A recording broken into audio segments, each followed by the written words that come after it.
Okay, good morning. Good afternoon, I guess it is.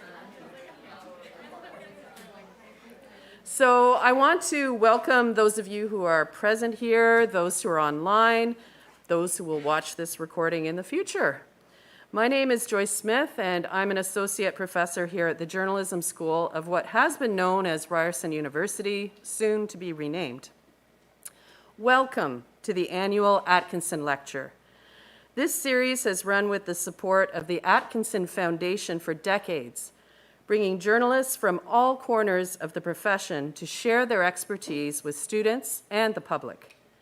We've heard from editorial cartoonists, international conflict reporters, podcasters, magazine editors, and scholars. Their words continue to resonate long after their presentations.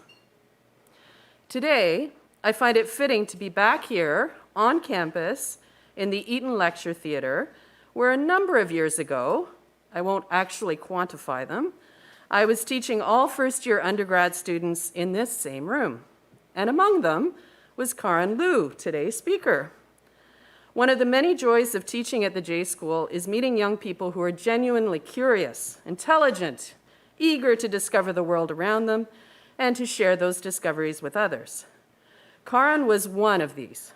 I even remember his first-year project, which included an illustration using food, long before Instagram was a thing. I did that. You did. I'll tell you about it later. After working for outlets like Vice and The Grid, today he is a food writer for the Toronto Star. As you'll hear in a moment, this is not the same thing as being a restaurant critic. Instead, reading him or following him on social media can mean learning about family-run restaurants of all kinds, food court treasures, how to properly pan-fry dumplings, what recipes tell us about history, and how to be a better diner.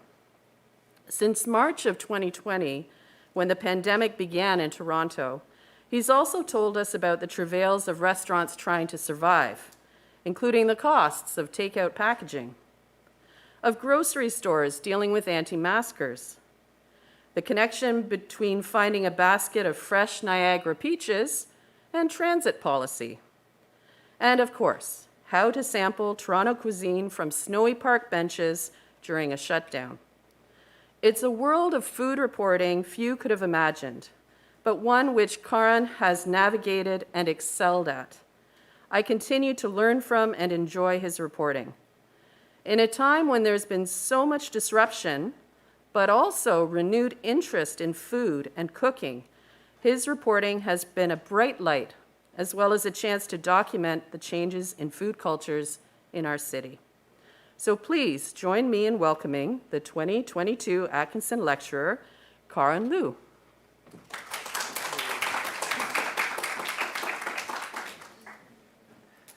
Thank you, Joyce. That was such an amazing intro. We got scholars, war correspondents, and then me, so sorry. Before I get started, I'll make a disclaimer. Even though it's been more than a decade since I graduated from here, I still have the occasional nightmare of forgetting to write an essay due that morning or having an exam for a class I never showed up for. So it's kind of a miracle that I graduated. And I can only imagine the stress that everyone here has, been going through for the last 2 years. So, if you want to catch some Z's or rest your eyes a little bit, I will not be offended.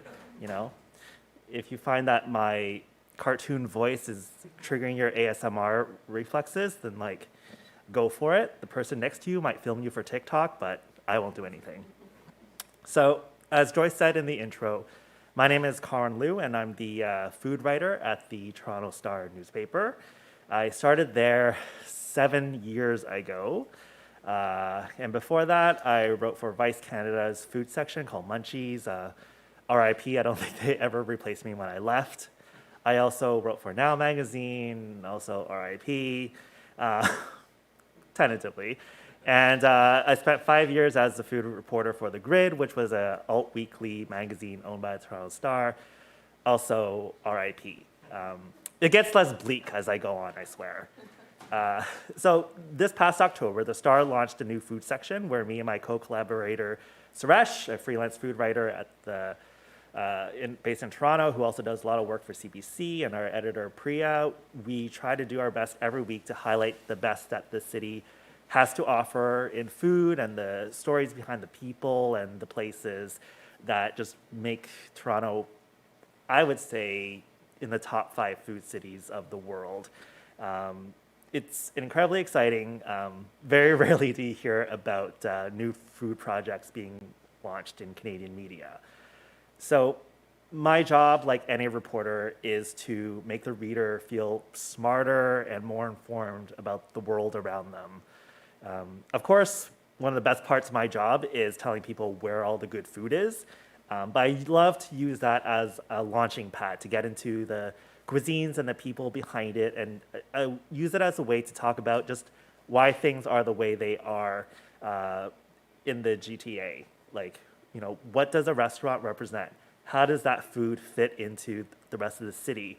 What precedent or chain of events led to a place like this, or the food that this place makes? Like, how does it happen? So, for example, like, I don't know about anyone in the audience, but there's a lot of fried chicken places that opened up in the city in the last 2 years, like, especially during the pandemic. So, for example, like, how does that happen? Well, you know, dining rooms are closed. Fried chicken is relatively easy to prepare. It keeps longer than fresh vegetables, which is great, especially when a restaurant's revenue is dropped by 90% and you have no idea how many people are going to be ordering from you because it's only takeout.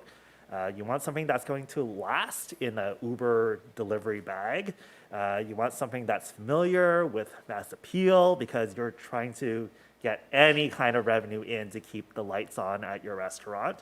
So that's kind of what I'm talking about. You know, using a starting point like fried chicken to kind of contextualize why this is happening around the city and what all these elements that come together to make this food trend or this place happen.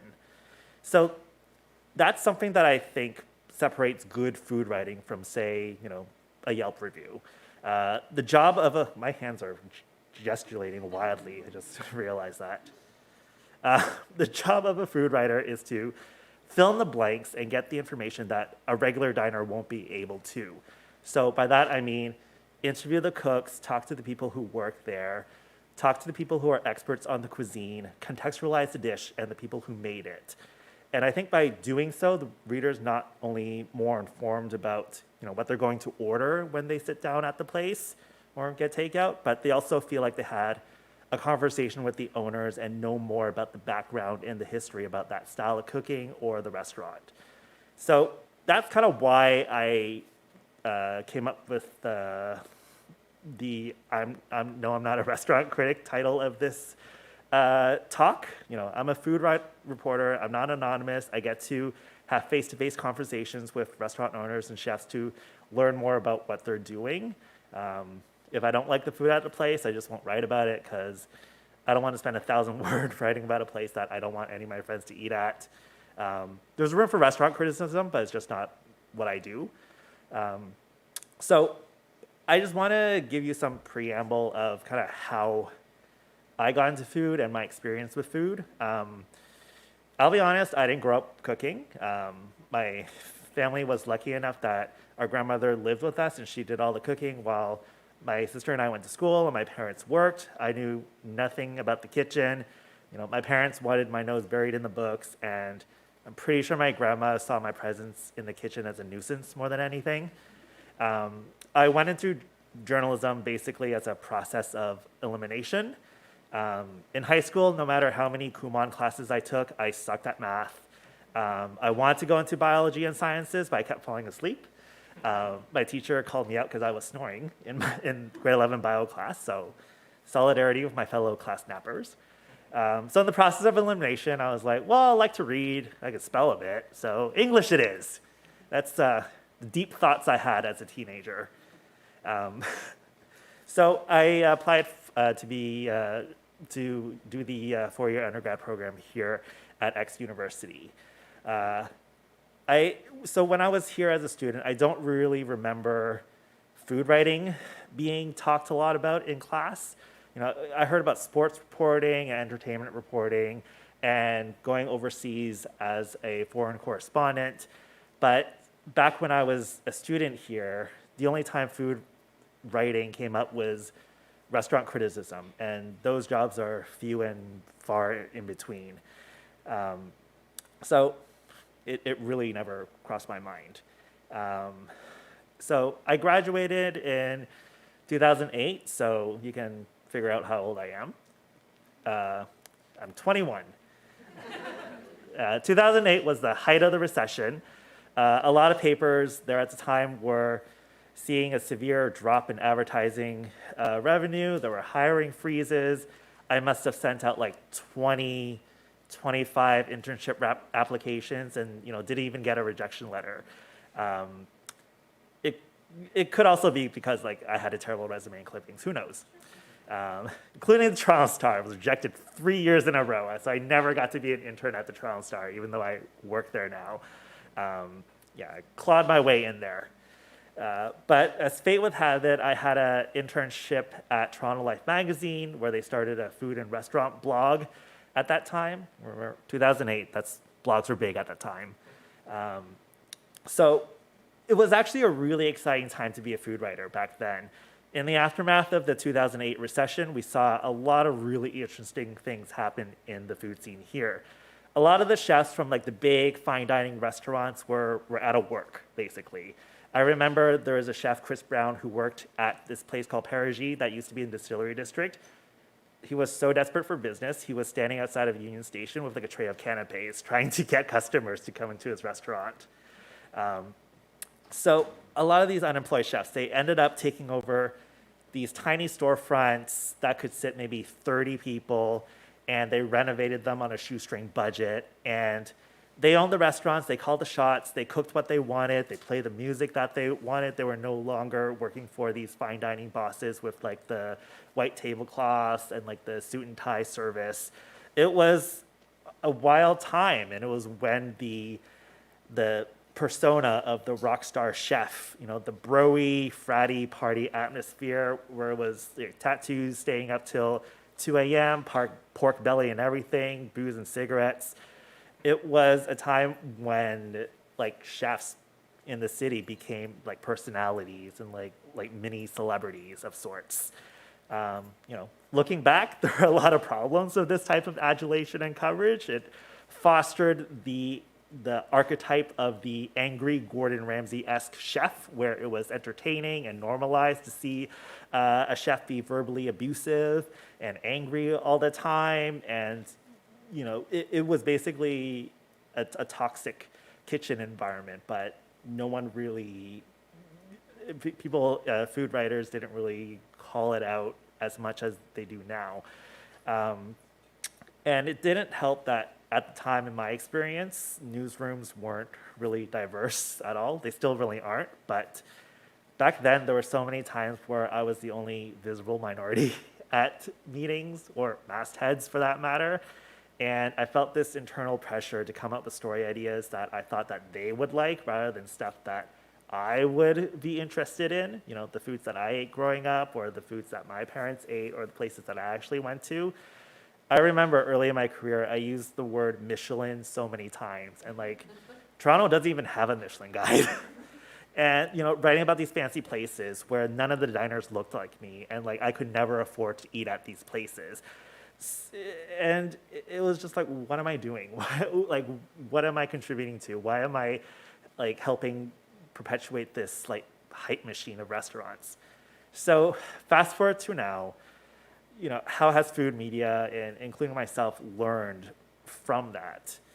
Well, the good thing is that with Twitter and social media, there's been a big surge of a lot more food publications doing more recipes, food features and essays, deep dives, videos, podcasts, photo series. Eater is fantastic. They're based in New York and have editors in cities like Chicago, Atlanta, Montreal, Philadelphia. Recently, they won this editorial package about culinary gems in America's gas stations, and I thought it was fantastic. Look it up for sure.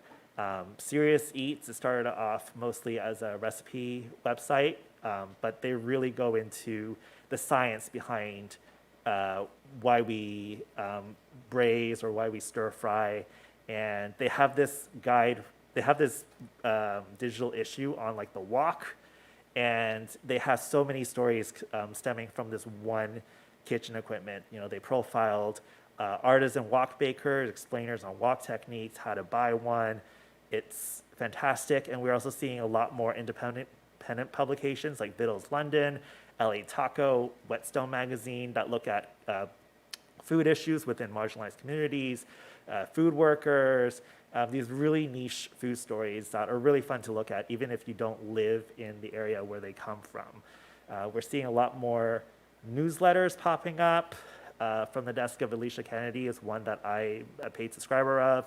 She's a writer based in Puerto Rico that writes about ethical eating, gentrification and tourism and climate through the lens of a vegetarian. So what I'm trying to say is that food writing has become a lot more decentralized. You get to hear from a lot more different voices and experts from different parts of the world, and never has it been easier to access this kind of stuff and interact with these writers and editors online. So one example was that I remember when like Beyond Meat became like a thing, and a lot of publications like, oh my God, like lab-grown meat, like plant-based meat, like that's such a cool thing. And then I remember talking to my editors and being like, I don't know, like I've been eating mock meat like for such a big part of my life, because there's this genre of Chinese cooking that has really excelled at making mock meats and vegetarian cooking. It actually comes from Buddhist monks from like centuries ago, and they perfected these recipes, like making chicken and like beef and seafood out of like seitan and bean curds and wheat gluten. And I was like, I mean, yeah, there's Beyond Meat, but like this has existed for like thousands of years. Where are the pieces on that? Like, and then my editor was like, all right, go ahead and write about it. So I did. And that was my response to the Beyond Meat hype. And I don't know if that would have taken off like 10 years ago. And then, so, you know, with all these different voices, you also get to see that with food, a lot of it, there's like all these long histories behind it and nuances, and everything comes from somewhere and is always influenced by something else. You know, everyone grew up with a different experience with food. We all grew up in different cultures, family units, socioeconomic status. We grew up in different generations. We have different political views, and that's going to affect how you write about food and how you view it. You know, a lot of beloved dishes have a complicated history. You know, the Vietnamese banh mi came from French colonialists. You'll find bento boxes at a Taiwanese restaurants because Taiwan was once under Japanese occupation. In Korean cooking, you're starting to see a lot more Spam, American cheese, and that came from the aftermath of the Korean War. So a dish is never just a dish. There's a whole history behind it, and your job as a food writer is to look into that history and see how did we get to here. And with more diverse voices coming at it, you're getting to see a lot more different points of view on a dish. Whew, I'm gonna take a sip. I checked on the speechminutes.com and it said I'm at 40 minutes. So we'll see if I go over and under. It's very exciting.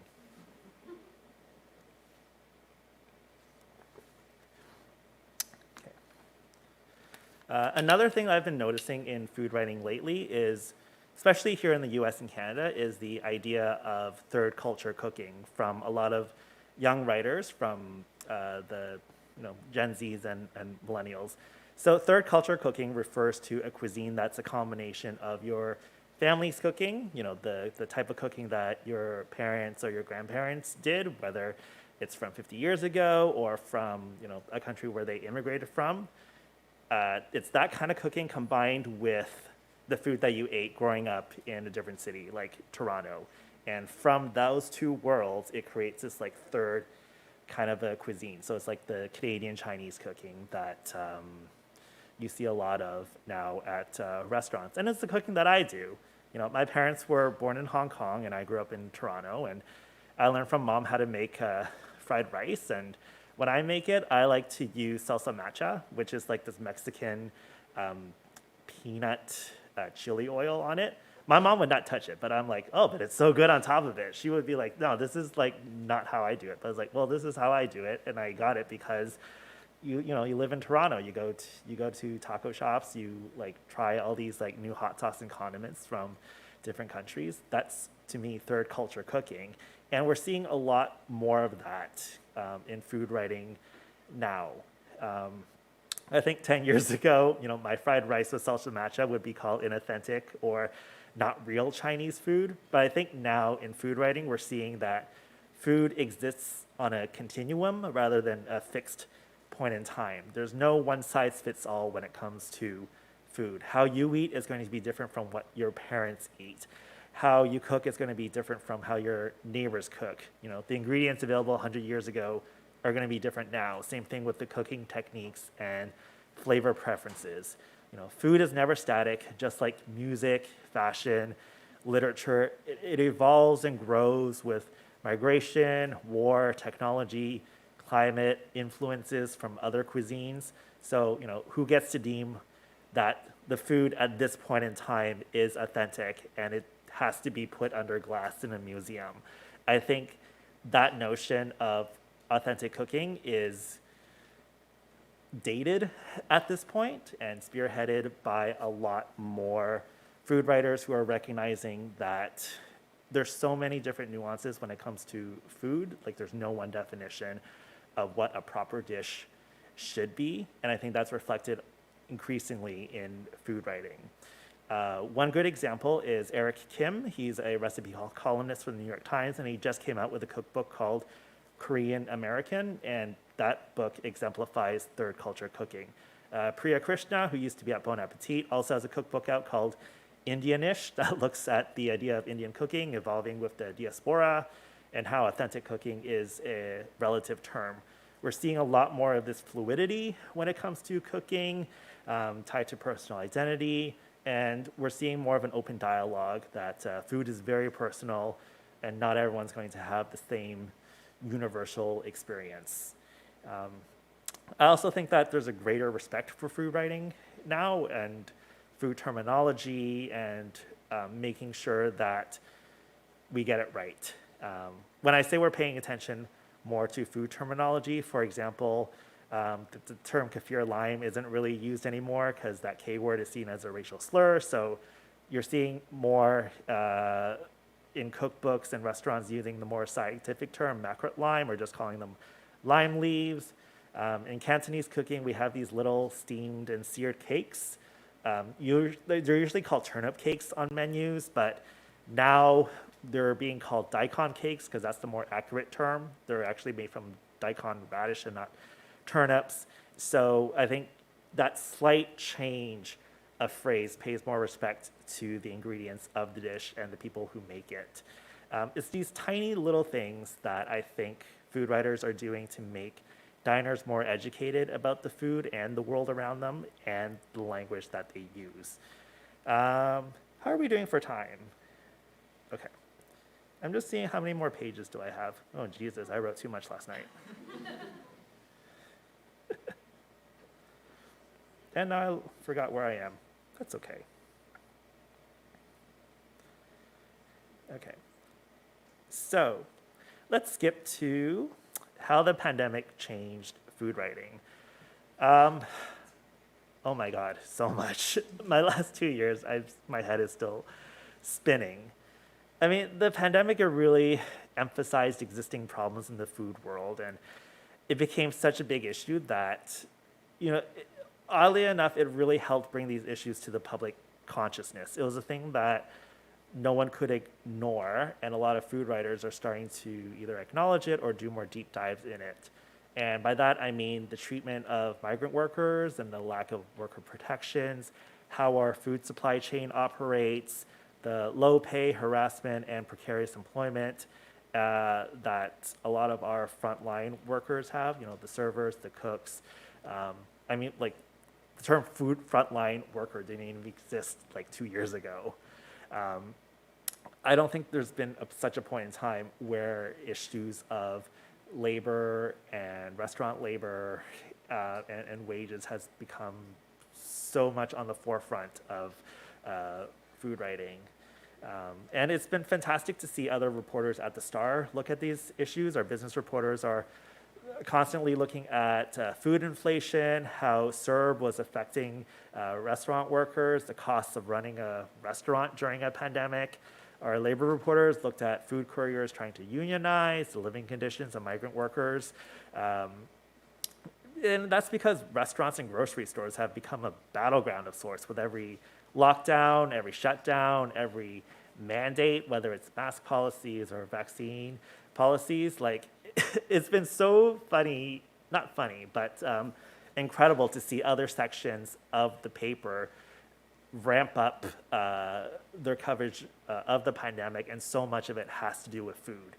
Like, everyone's eating. Like, sometimes we back in March 2020, we've seen empty shelves on the grocery stores. We've seen, we've all gotten takeout. We've all been concerned about how restaurant workers are doing, and it's so great to see so many different sections attack food in such a different way. There's this old saying in food writing that like everything has a food angle, and the pandemic has really, really shown that.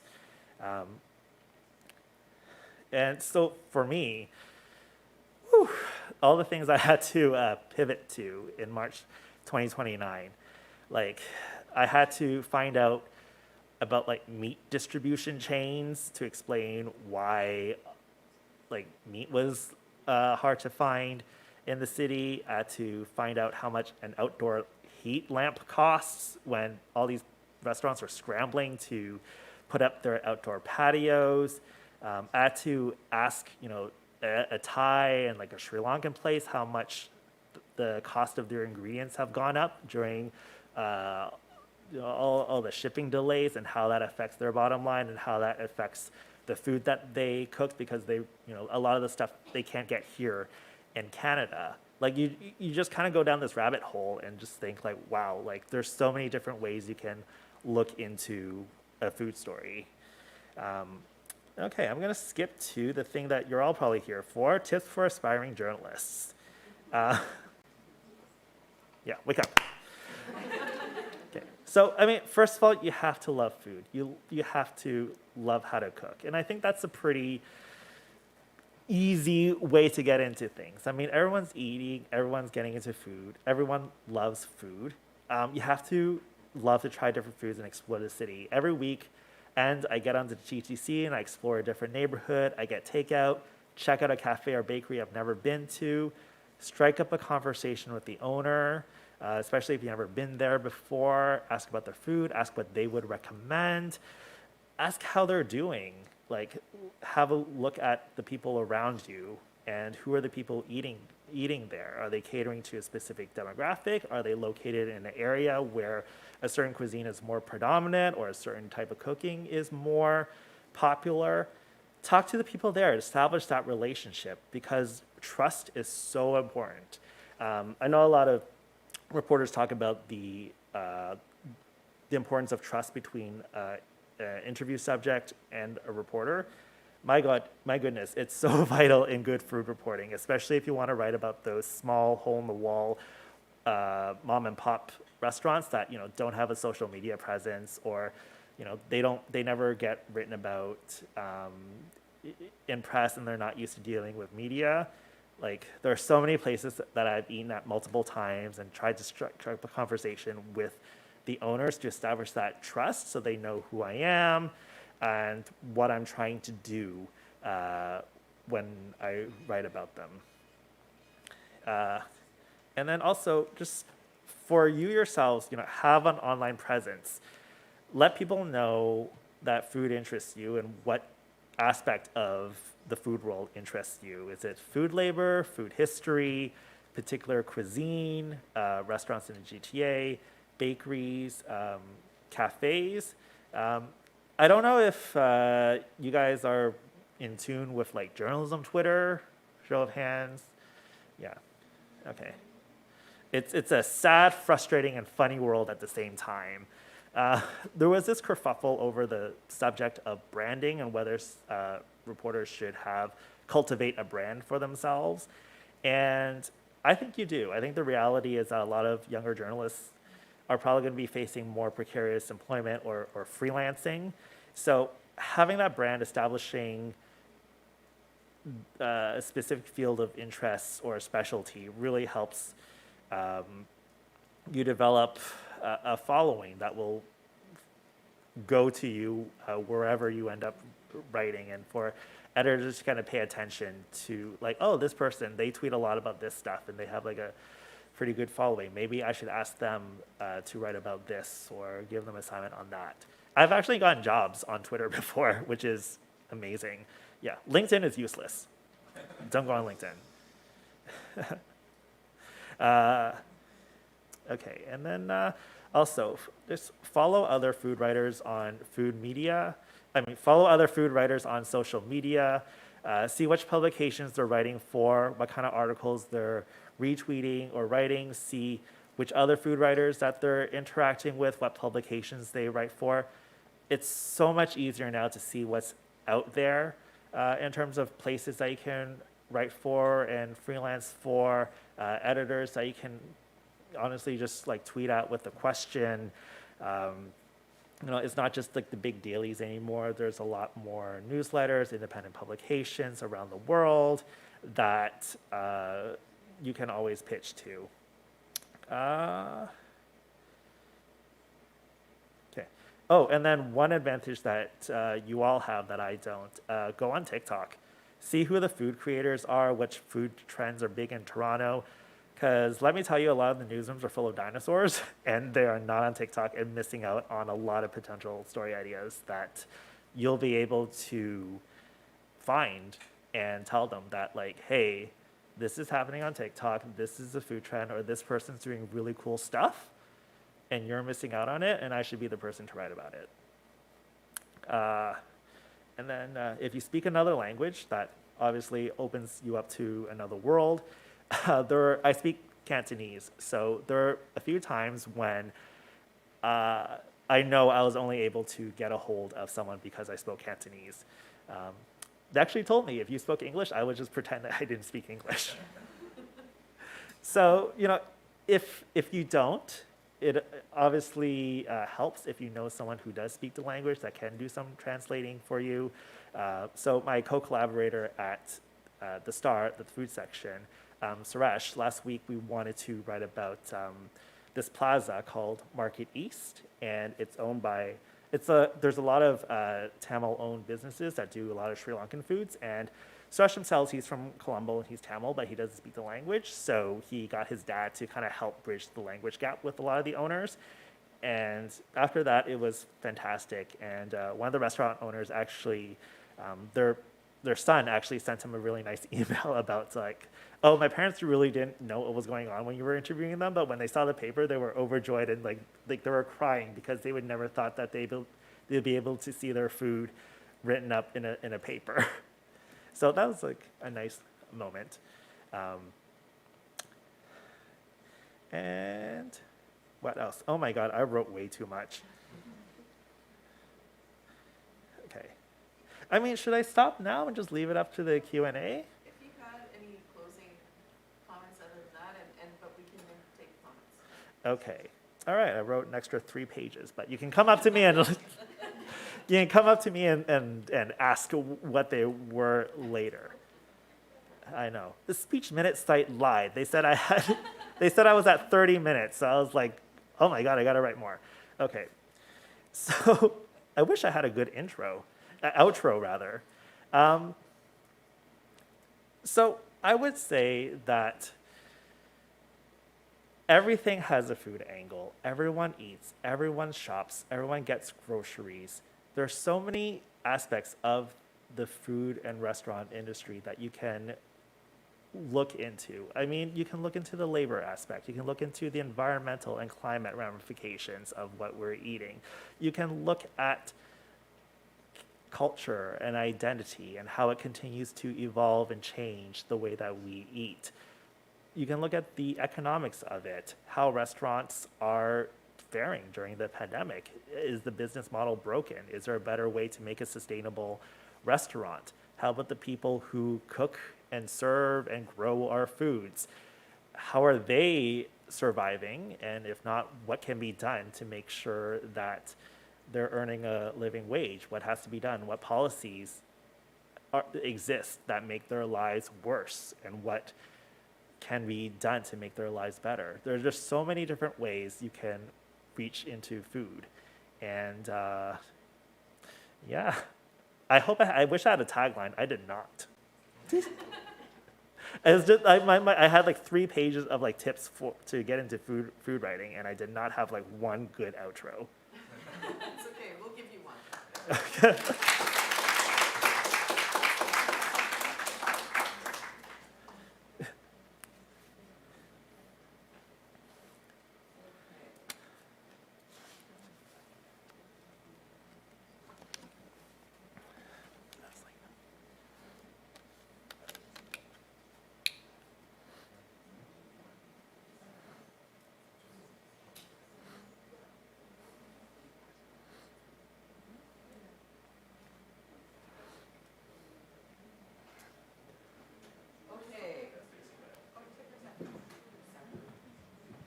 So thank you very much, Karan. Now you're on the hot seat. Great. For sure. So we have a microphone if there is anybody in the room who has some questions, but I've also been provided with some questions from some of the students. So while people are thinking, I'm going to ask you one of the first ones, which Sure. is, and they're great questions, I'm just choosing some here. Is there any dish or type of food that everyone loves, but you can't stand it? Oh my goodness. This kind of looks back, and I'm just thinking, I'm like, oh, I'll eat anything. What dish?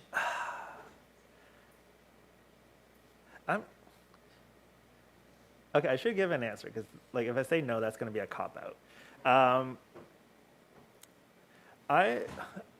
don't know. I feel like I eat less fried chicken than the average person.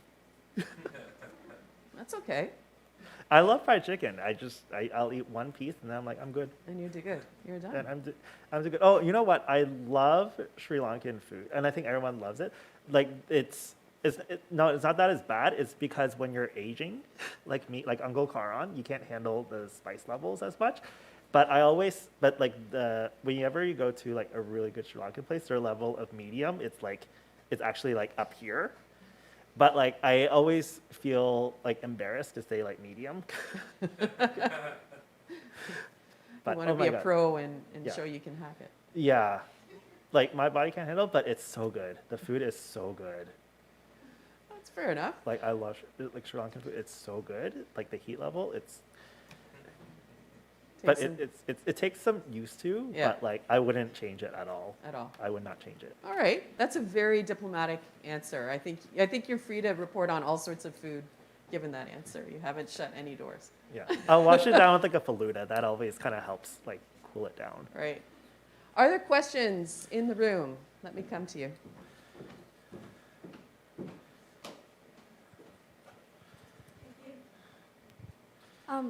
Can you hear me? Yeah, okay.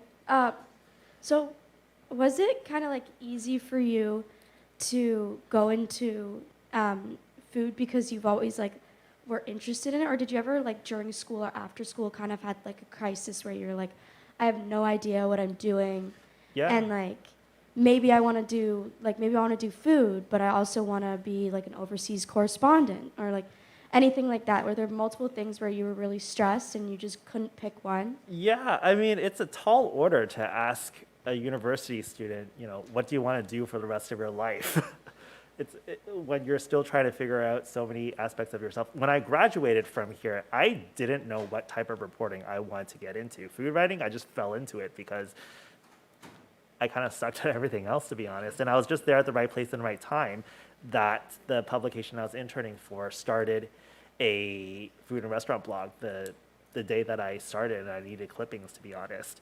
But I would say, keep your options open. You're allowed to have more than one interest, and you're more than welcome to have those interests change. At the Star, so many reporters, they change beats every few years to keep their minds refreshed. My predecessor, Jennifer Bain, who was doing food at the Star for 30 years, she's now a travel writer. So, don't restrict yourself to one beat. Allow yourself to have different interests and pursue them. Okay, thanks. Another question, how to get to you. All right. Maybe I can ask your colleagues to pass the mic to you.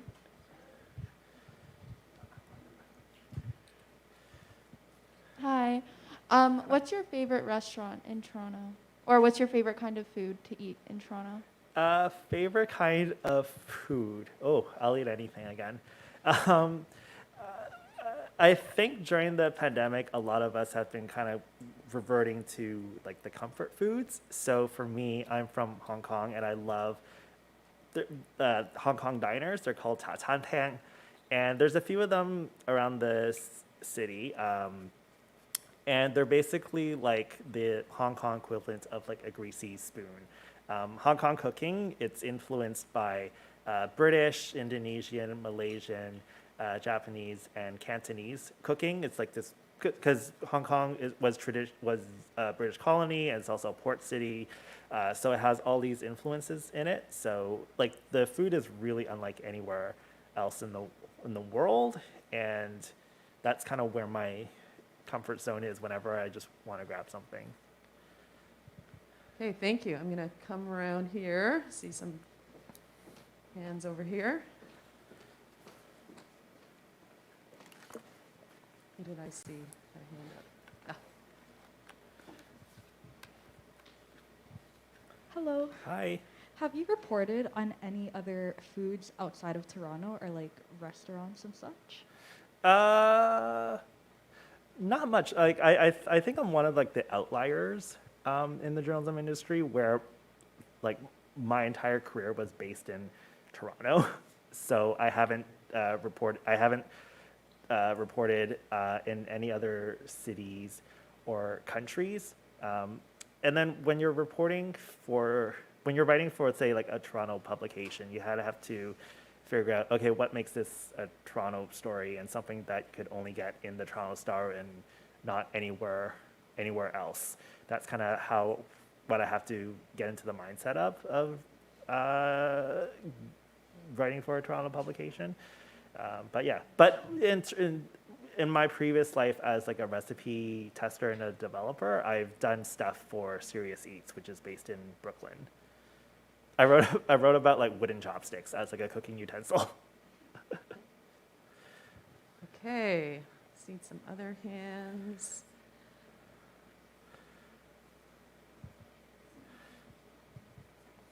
Hi. Hi. I just wanted to ask, why do you say that Toronto is one of the best places to be a food critic Yeah. or a food writer?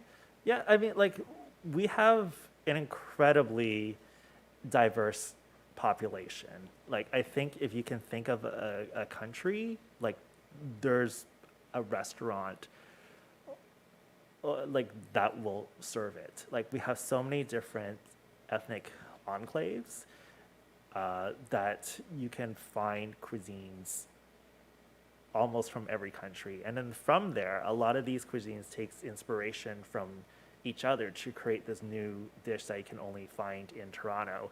So, I mean, by show of hands, who knows what a sushi pizza is?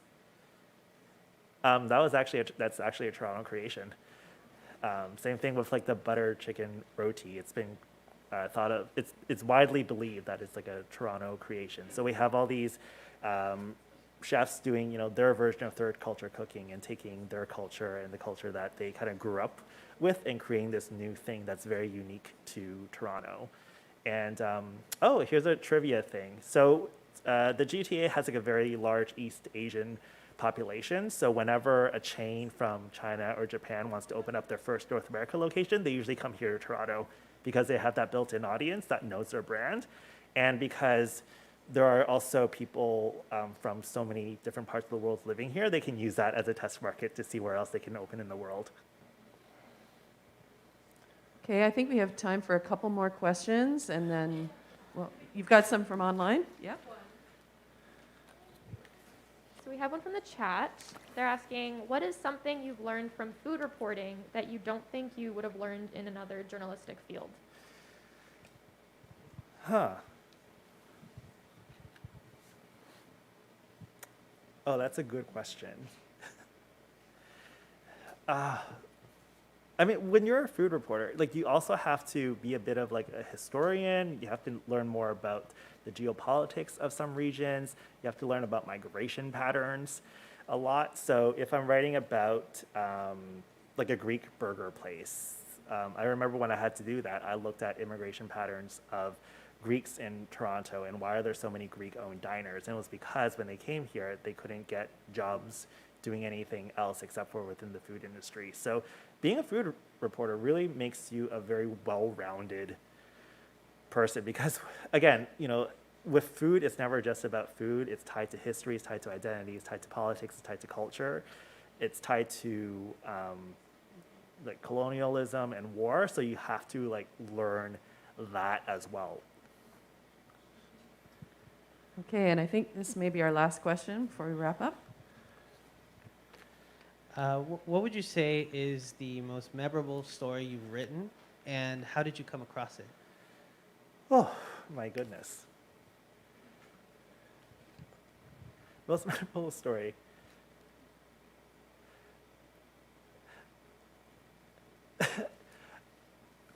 I can't remember my most memorable story, but the one that I had the most fun writing about, I don't know if it ever really contributed anything really to the world of food writing, but I remember when the Cheesecake Factory opened up in Yorkdale Mall for the first time, and there were like 3-hour-long waits.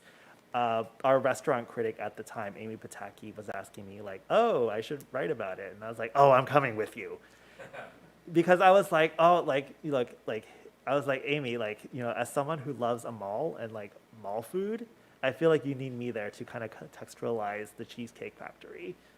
And then I think it was like one of like the most read stories of the year, like funny enough. And I thought that it would be a lot more fun for the review to be like a weird like chat and like a banter style. I think the most memorable ones are the ones where we can kind of like break up the traditional storytelling method and be a little bit more fun and be a little bit more experimental with things. I think food writing kind of allows for that, to break up the storytelling format of things and, you know, have some fun sometimes, yeah. Okay, thank you, everyone, for your great questions, and sorry that we weren't able to take more. So at this point, I'd like to invite my colleague, Professor Asma Malik, who is interim co-chair of the School of Journalism, to say a few closing words.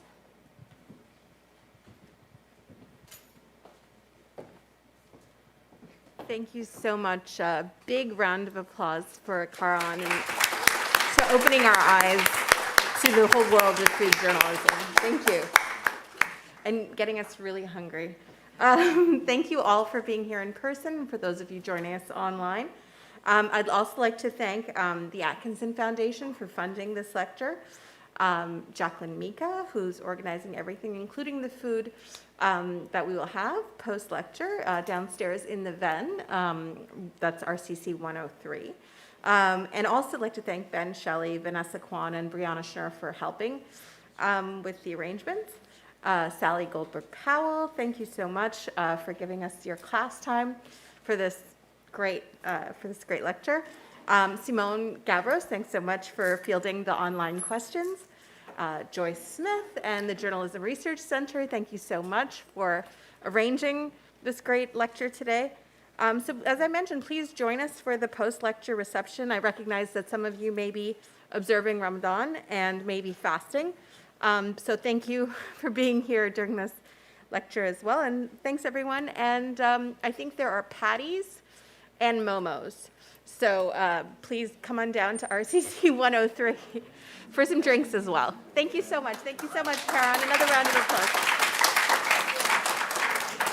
Thank you so much.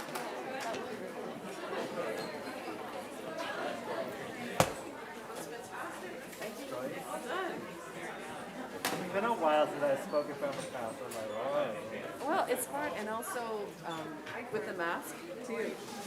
So you're gonna get pictures. I'm sorry? You know someone named Jim Coyle from the Toronto? Yeah. Yeah, he's actually my professor. Oh, cool. So that's where.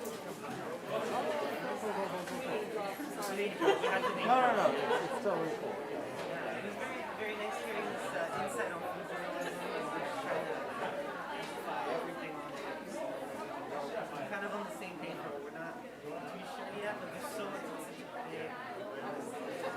Yeah, like everything has a food angle. You don't have to be a chef. You don't have to be a restaurant food to be able to get into it. Like everyone eats, everyone gets treats. Like there's so many people. So many people work in restaurants, in the industry. There's so many ways to enter into it. And again, you know, it's your first year. Like I'm not going to expect you to know what you want to do for the rest of your life.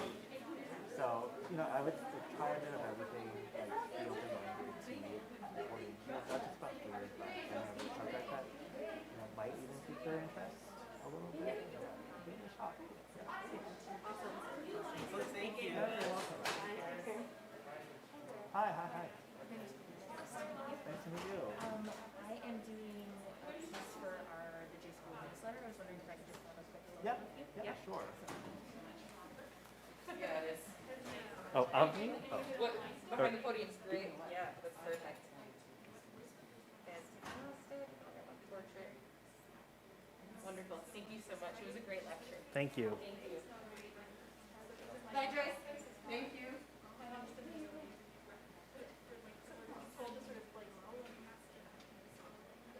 Yeah.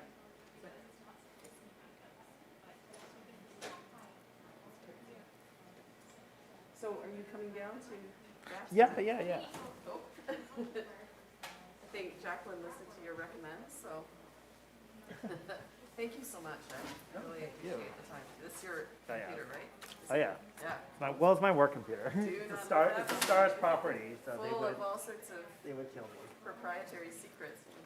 Well, the funny thing is that like, I mean, you know, the stuff I write isn't like it's not like the IG team, like it's not the investigative team. No, but I like the story about the Tamil. I think I saw on Twitter you saying that you guys passed. Yeah, we saw Suresh's dad. we saw his dad.